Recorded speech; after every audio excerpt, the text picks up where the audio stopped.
Come gather round the campfire and hear our ghostly tales of chilling terrors, darkest woes, and anything that goes bump in the night. So cuddle up with your best friend or dare it alone. The darkness is closing in and spirits are calling your name. This is Fireside Phantoms.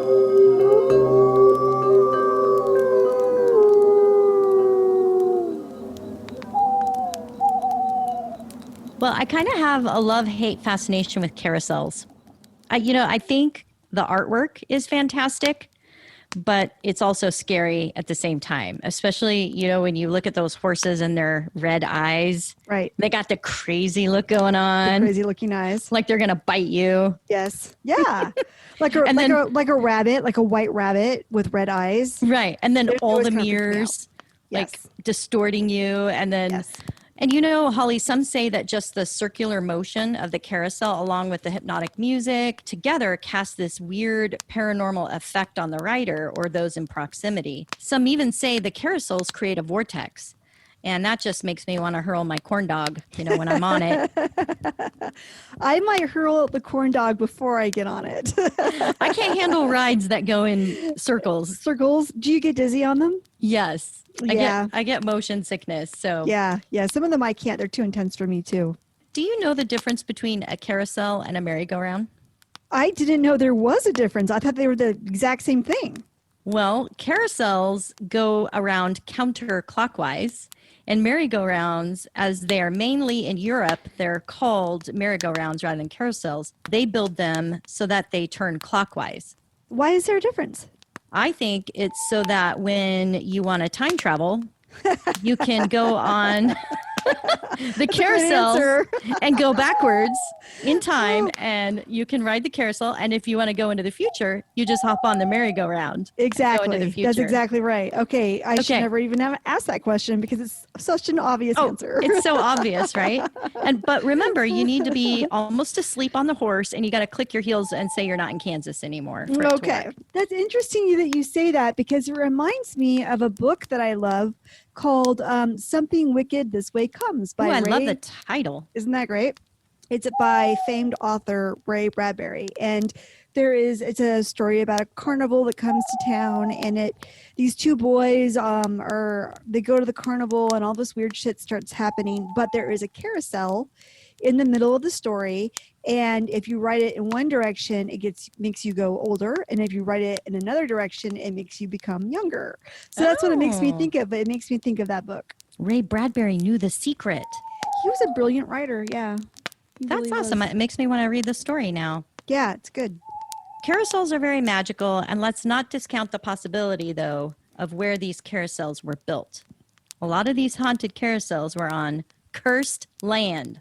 Really? So I have a treat for you. My story today is on haunted carousels. Yay! That's awesome. I love it. I love it. I love it. It's hard to research these, though, because many of these carousels were dismantled and moved around so much. And while many horses were sold off or have become placed in new homes, these carousels around the country, they still retain some of the elements of the original carousel. And great pains have been taken to replicate and restore these carousels back to how they were. The first of my stories is about the beautiful carousel of Jansen Beach in Portland, Oregon. Yeah, I remember that one. It was an attraction of an amusement park located in the northern area of Portland on Hayden Island. It was called the Coney Island of the West, and many think the carousel was built for the World Fair in 1904. But historians dispute this and say, no, it was built later in 1921 and resided for a short time on the Venice Beach Pier. But then later they moved it to Jansen Beach in 1927. It was the largest amusement park in the nation. Isn't that cool? Jansen Beach had the largest amusement park? Yep. And they only charged 10 cents for admission. Huh. Jansen Beach also had a musical swimming pool. You could swim and hear the tunes playing underwater. It's too bad they didn't play the soundtrack of Jaws. Wait. This was like the 1920s, right? Yeah. So Jaws was still being developed as an animatronic shark. I know. Yeah. That's too bad. That would have been super spooky and scary. I know. He's so studly. The carousel was built by C.W. Parker Amusement Company, and some of the carved horses were said to be made by several inmates of a prison in Leavenworth, Kansas. Yeah, now we're getting somewhere. We're not in, we are in Kansas. We Yeah. are in Kansas. And that We must got be convicts making children's horses. Yes. that must be some trustworthy inmates, considering they were Yeah. given carving knives. Nice. I wonder how many so-called accidents there were in carving those horses. How many people they shanked with their little carousel horse carving Oops. instruments? I don't know how my carving knife got in your neck. I don't know. Oh well. The design of the carousel might have also had some input from the inmates, because it is said the carousel floor had holes shooting bursts of air out. Fun, but not so fun if you were wearing a short skirt. The Parker Carousel also became famous and is in the Guinness World Book of Records due to a 14-year-old girl, Dana Dover, who in 1976 rode the carousel for a total of about 13 days nonstop. Oh my God. And it's recorded as still the record holder for the longest ride in history on a carousel. And because it was all done in the name of charity, I guess, this is okay parenting, apparently. How did she go to the bathroom? Like, how does that work? We don't really want to know the details, probably, but I kind of do, but that's okay. isn't that weird? That's really weird. I wouldn't even know that would have been a thing. No, I really she should be still alive. She should be like 57 now. We should And get I her on the really would show. like to interview her, because I'm pretty sure she probably has vertigo issues for the rest of her life. So from many that ride. questions. So many questions. So Yeah. many. The park itself had its share of disasters, as a big flood of 1946 had caused lots of damage to the area. There was also a huge fire in 1960 that started in the Tunnel of Love. Somebody was like really going for it, and their passion was so intense it started Yeah. an actual fire. A lot of hot stuff going on there. Yes. Yes. Also, a teenage boy was thrown out of a roller coaster car and hit the track head first, with the car rolling over top of him. Oh, that's like that Disneyland Matterhorn I know. situation. He was Ooh. killed instantly. And then there was another fire in 1924, less than a mile away from the park. And the park finally closed its doors in 1970. So there hasn't been any reports of specific fatalities on the carousel itself. But two ghostly children were witnessed, a boy and a girl in clothing from the 1920s, who look out at the riders from the middle of the carousel. And you know where the machinery is? There's Yeah. usually like an open door. Yeah. Well, these children sometimes behaved as if they were looking for someone or something inside that machinery area of the carousel. And they seem to really be seen by children, because most of the reports have come from other kids saying that the ghosts talk to them, asking them to play with them, or telling them that they've been hurt and can't leave the carousel. One mother reported that her son Benjamin told her of seeing two children on the ride dressed in old-style clothing, and said one of the children yelled, "Don't throw him." Does she throw him a lot? Is that why there's a warning, or is it just a general tip, terror tip? No, I'm just kidding. Don't throw Just a him. general tip. Don't throw Ma- him.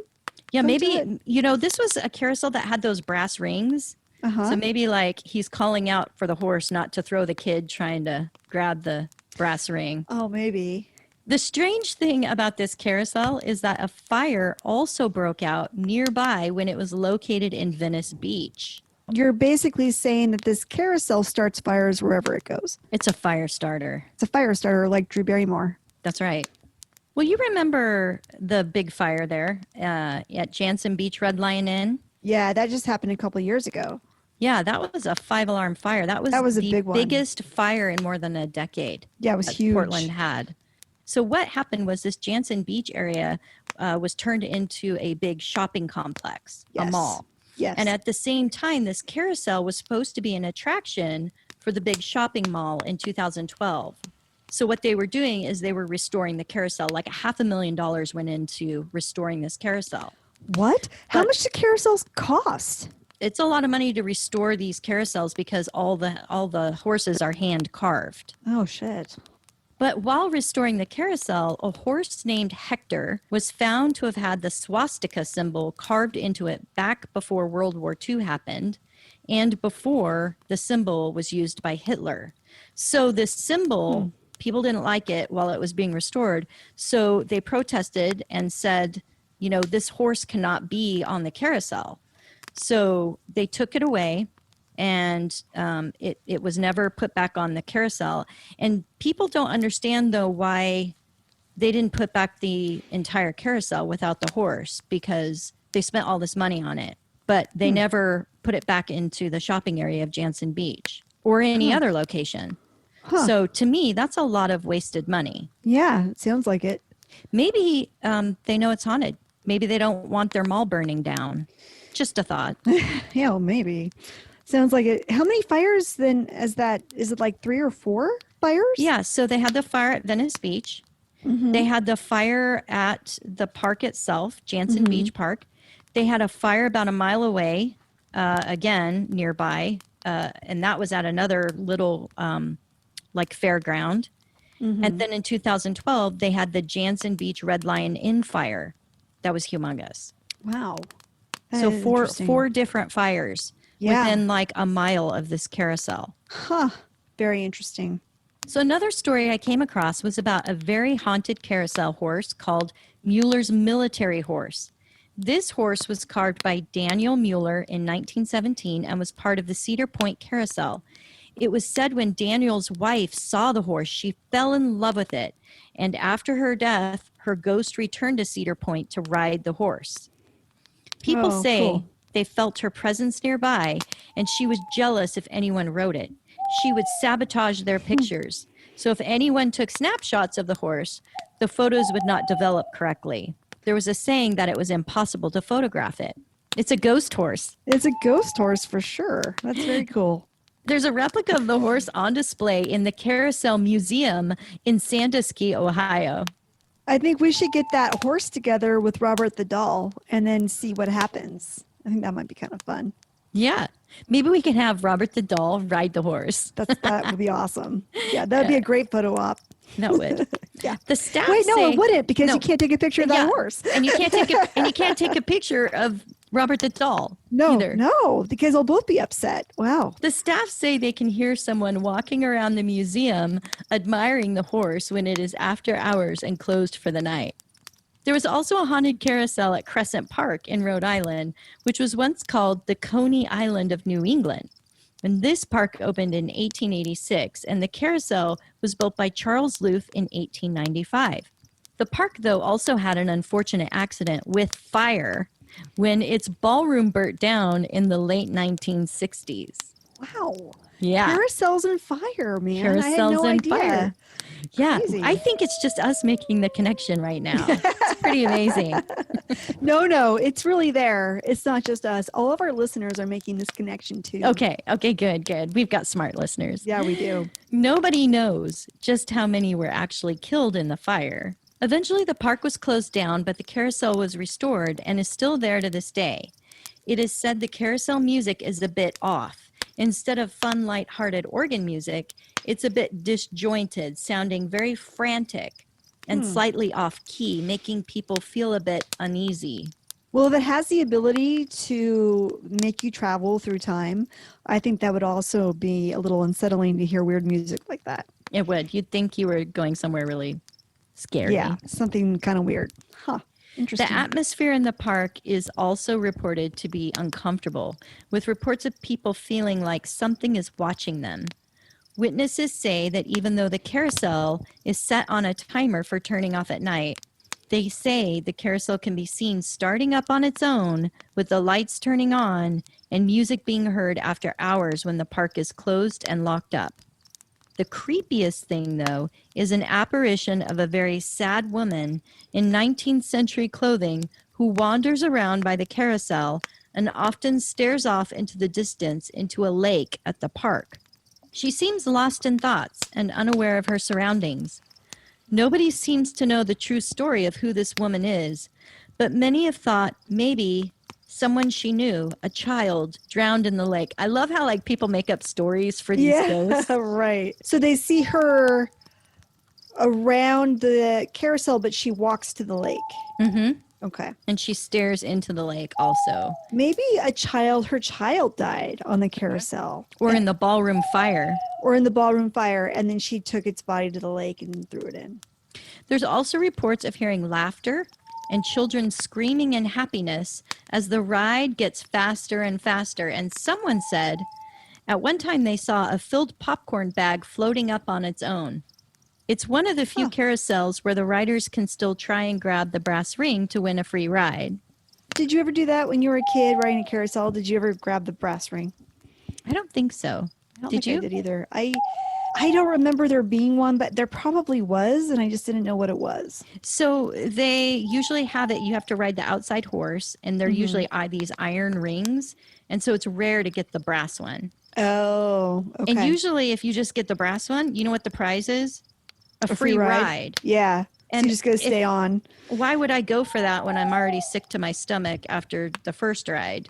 But if you want a truly magical experience, Holly, I suggest riding the carousel at Eldridge Park in New York.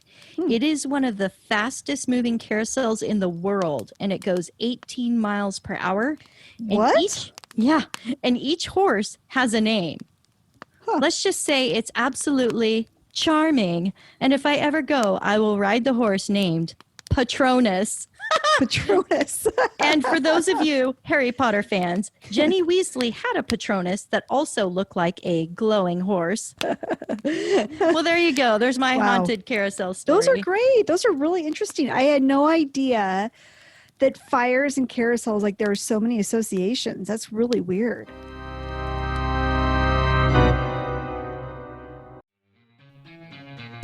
Calling all true crime fans, murderinos, crime junkies, and Wine Coven members. Have you listened to Murder in the Rain yet? Murder in the Rain is a true crime podcast based in the Pacific Northwest, focused on the local cases that make us the notorious home of bizarre crimes and serial killers. I'm your host, Alicia Holland. And I'm your host, Emily Rowney.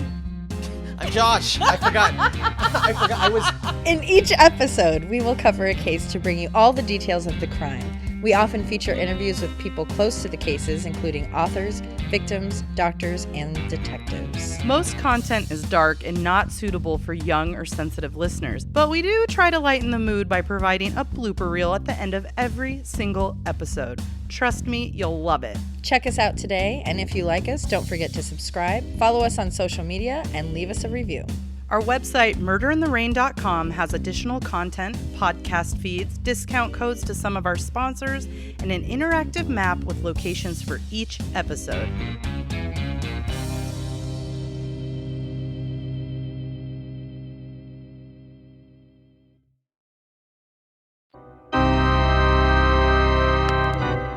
Well, what do you have for us, Holly? Well, Carol, I'm doing haunted forests. Ooh, scary, spooky.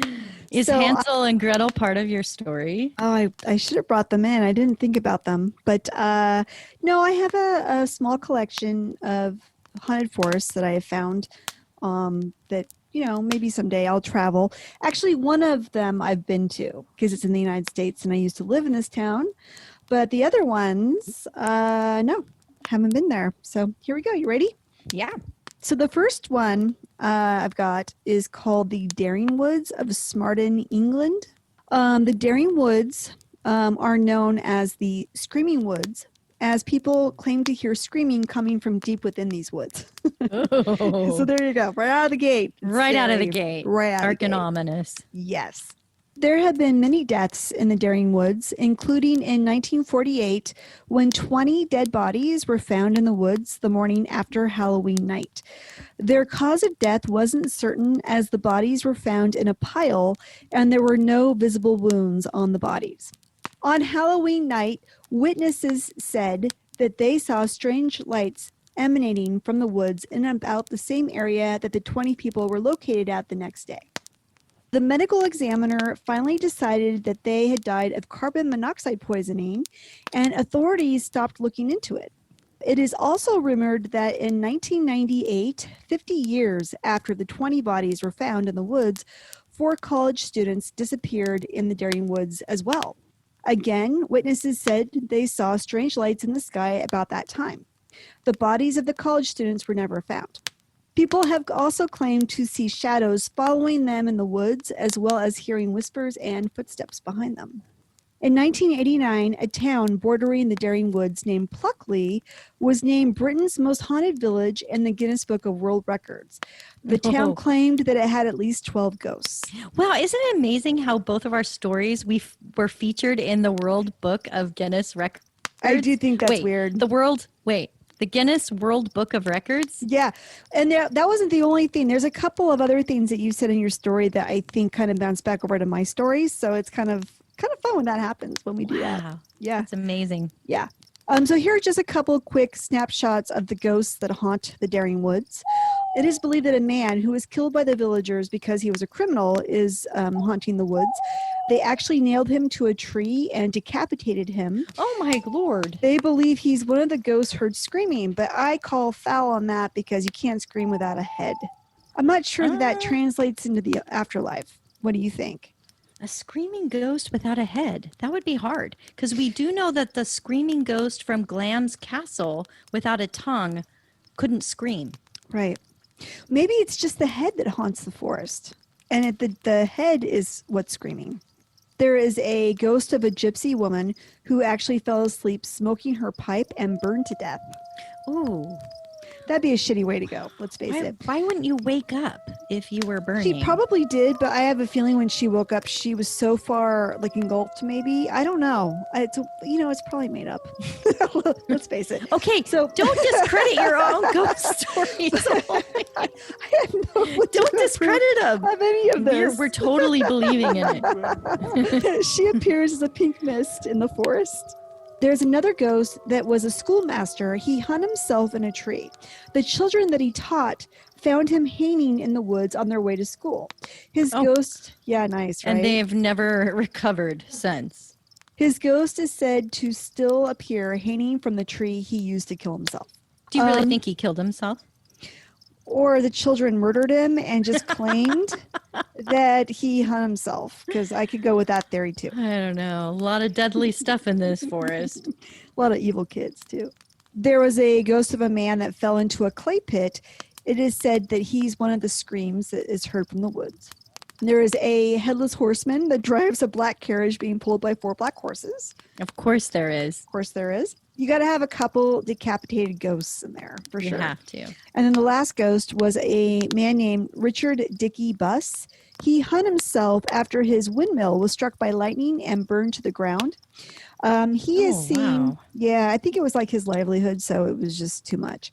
He is just seen staring at the spot where his old windmill used to be. Sometimes he is seen during lightning storms.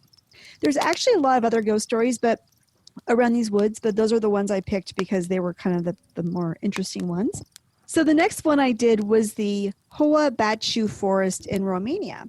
I picked this one because this forest is said to have a portal that can make people disappear. So Nice. I think that's kind of cool, like what you were just talking about with the carousels. Like if it speeds up a certain way, you can go into a portal. So this is a portal forest. Once again, I'm going to reference my TV show, The Dead Files, that I like.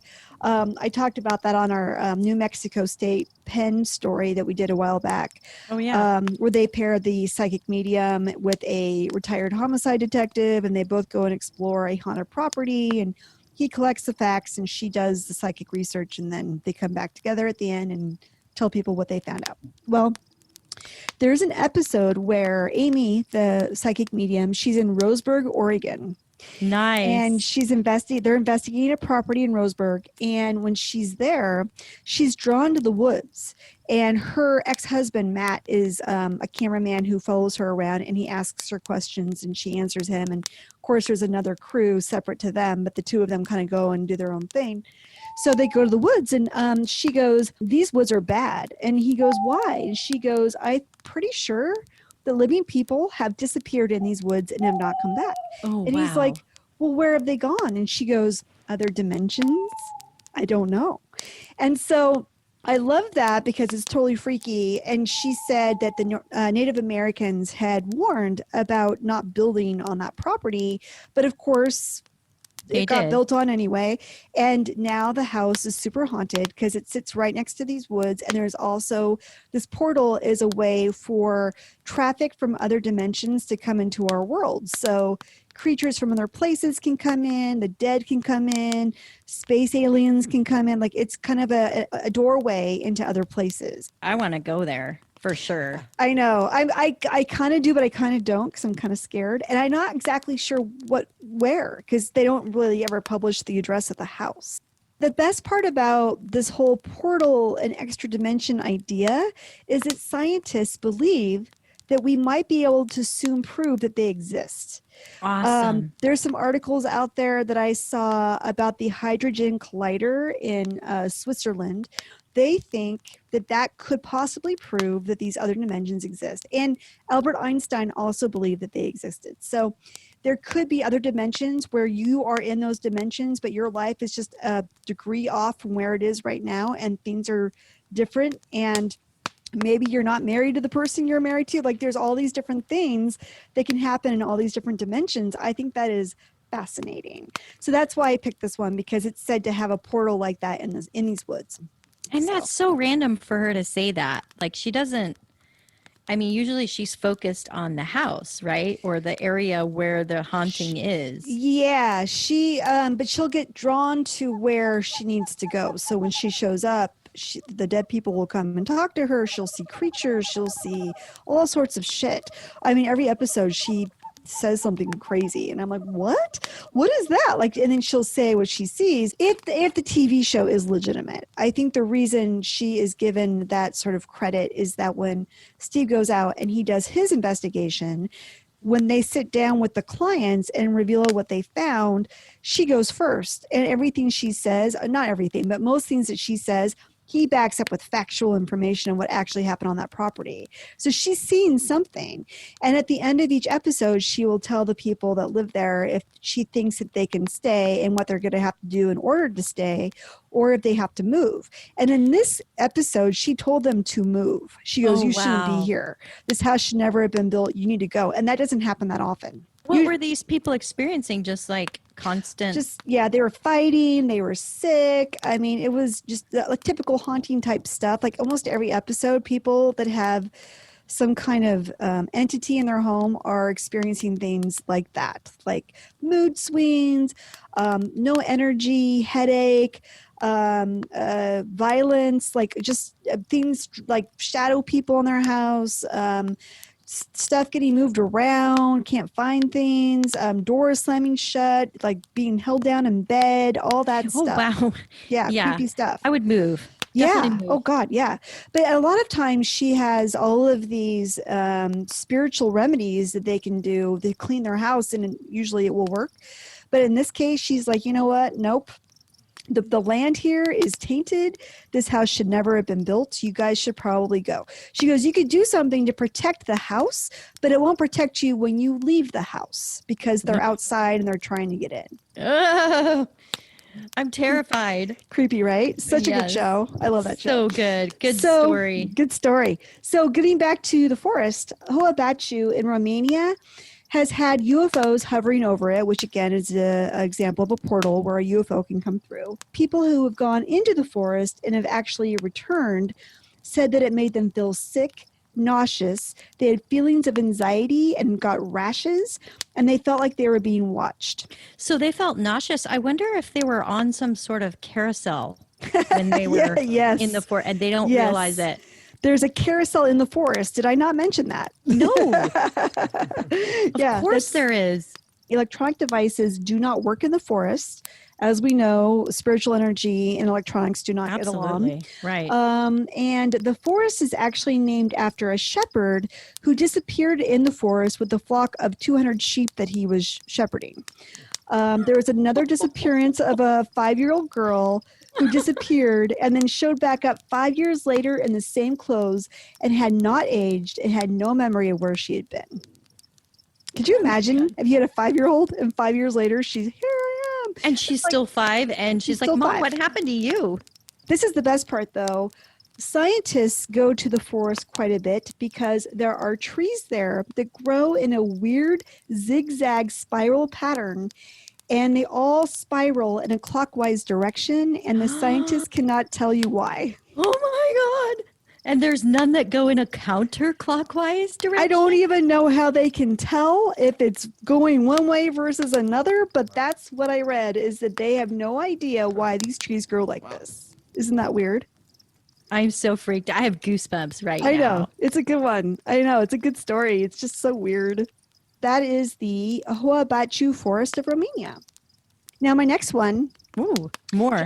Josh will like the next one because it's from his hometown. And this one I've actually been to because I used to live in Los Angeles, California, Griffith Park. Griffith Woo! Park. Super haunted Griffith Park. Here we go. Griffith Park is a famous park in Los Angeles. It has been used for filming locations and many films and TV shows, including like Back to the Future and Back to the Future 2, The Rocketeer. There's actually a tunnel in the park. They use that for Who Framed Roger Rabbit. And they also used it as the entrance to Adam West's Batcave in the 1960s Batman TV show. Yeah. Okay, I can picture it in my head now. Yeah. So it's a kind of a cool area. The story behind Griffith Park is actually kind of interesting. It began with a guy named Don Antonio Files, who in 1863, he owned a lot of land in Los Angeles, but he got smallpox and he got really sick. So there's another man named Don Antonio Coronel who learned that Files was going to die soon. So he showed up at his house with an attorney and he convinced in air quotes, Files to leave everything to him in his will, or all the lands anyway. And apparently Files, quote unquote, signed such the will, and he inherited all of that land. Yeah.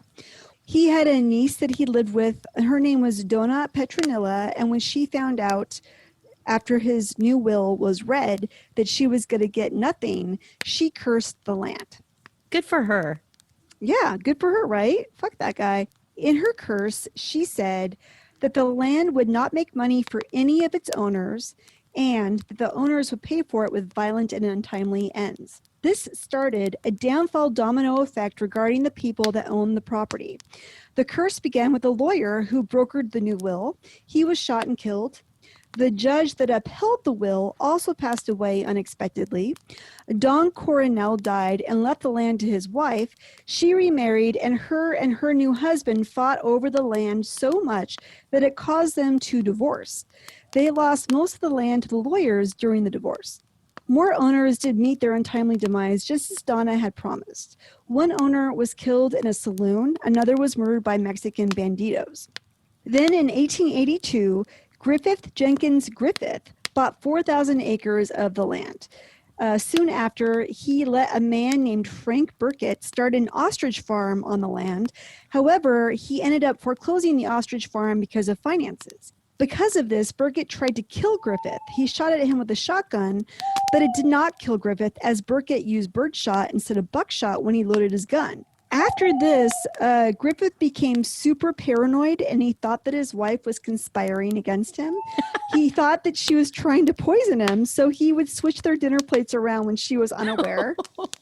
He eventually became so paranoid that he shot her while he was drunk. She apparently had to jump out of a window to escape him. She did survive, but the shooting left her disfigured and blind in one eye. Griffith had to go to prison for only 2 years, but used the alcoholic insanity defense for a lesser sentence. Could you imagine if you tried that today? Your Honor, do that. I was drunk and I was insane, and the judge is like, "You're free to go." After his release, he did donate 3,015 acres to the city of Los Angeles in 1896. But before he died, he set up a trust fund to build the Griffith Observatory and Greek Theater. Well, that's nice of him. Yeah, right? I guess he's got to do something to salvage his tattered reputation. He died in 1919 of liver disease. So here are some of the ghosts that haunt Griffith Park. Obviously, Griffith, which is a horrible name. Griffith haunts Griffith Park. That's not easy to say. And that should not be asked of somebody who can't speak anyway. We should just call him Gigi. You're right. Gigi is known to haunt the park. He's usually seen on a ghost horse, by the way. Another ghost horse, like going back to your carousel ride. That's amazing. Amazing coincidences there. Right?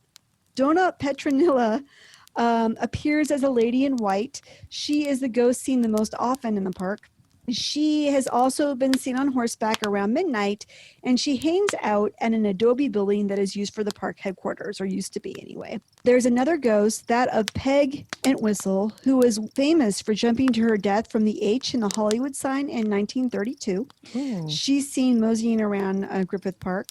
There's also a little ghost girl in the park looking for her parents. The belief there is that she was abandoned by them in the park, and she's actually seen near the Carousel. No. Yes, she Get out of is. town. Oh, Get out of town right yes, now, Holly. yes. We are as one, Carol. You, as God you intended. channeled this whole ghostly story.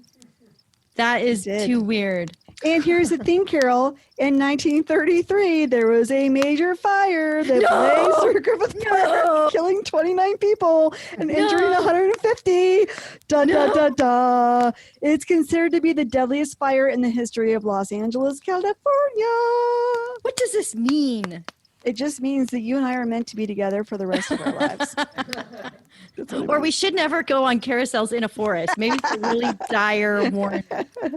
And they're trying to get through to us through these stories right now. It's clear. There's also, witnesses have described seeing a weird creature that has long legs and feet with a bent back and forward extending neck.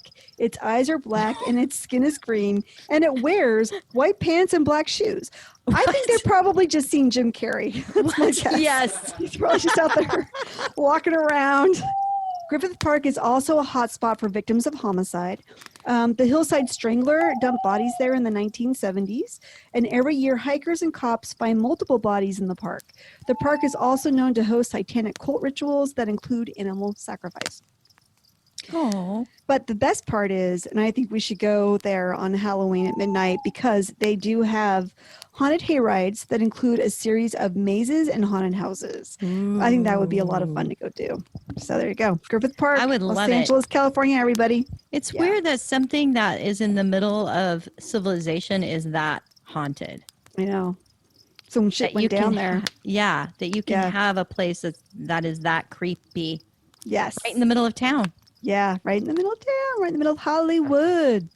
So I got one more forest for you. And of course, it wouldn't be a complete haunted forest series without this forest. That would be the Aokigahara Forest in Japan, a.k.a. the Suicide Forest. Yes. Yes. That forest is so scary. It's really pretty freaky. The Aokigahara Forest is located at the foot of Mount Fuji in Japan. It is the second most popular place in the world to commit suicide, second only to the Golden Gate Bridge in San Francisco, by the way.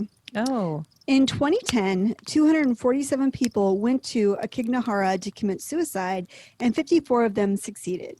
In 2016, Japan had the sixth highest suicide rate for an economically developed nation.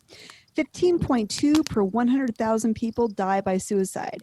In Japan, suicide is the leading cause of death for men in the age bracket of 20 to 44, and the leading cause of death for women, 15 to 34. The forest itself is quite dense, and many of its areas look alike, so when hikers go into the forest, they tie tape or string to the trees and bushes so they can find their way back out. The forest is also close to Mount Fuji, so the volcanic soil really messes with compasses and mobile phones.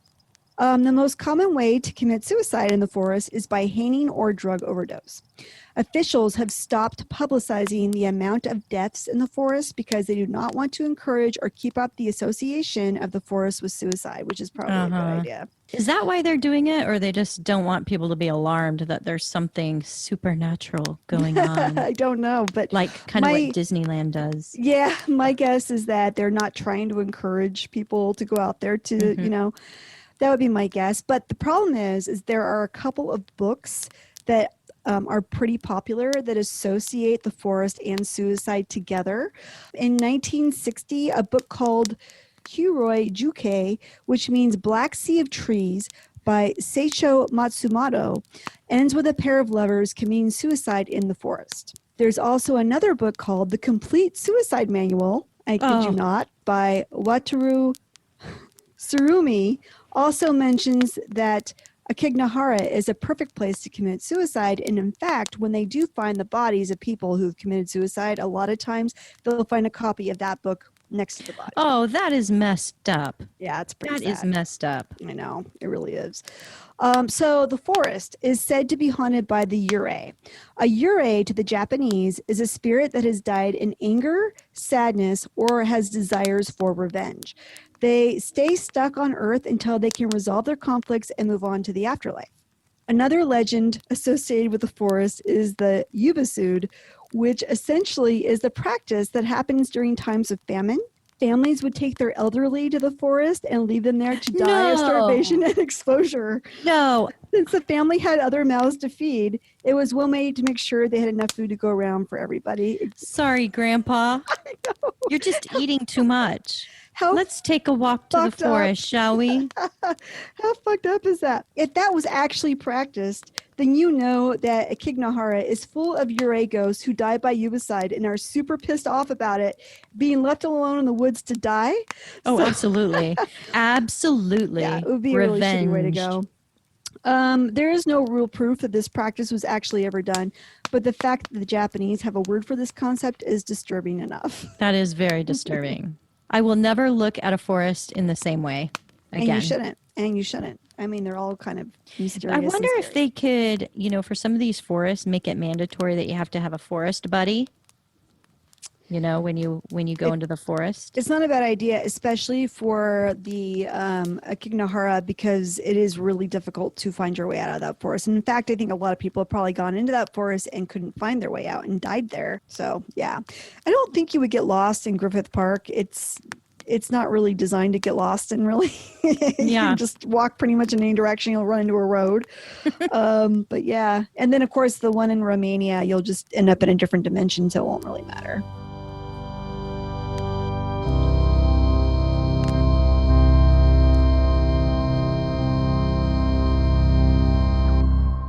What do you want to say about Ray Bradbury? Oh, this is my time.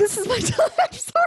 Well, that was where I was saying about going in the future and the past. I thought you were gonna... Oh, shit. We You had to crack come up with a me hand up. signal where you're like, and now it's you, and now it's you. You. Shit. Okay, let's move on. We'll cut all that out. Yeah, that's dumb. That's dumb. Carol, you said museum a little oddly. Both, yeah. Oh my. You're always talking about museums, man. How is that possible? Like every episode. Here's Right. the backstory. This is why these children were in the machinery. So the cognate blah blah. I'm gonna fuck this up a lot. Okay. As the flames die down, do remain undaunted. Though all hitchhikers are ghosts, And all dolls are definitely haunted.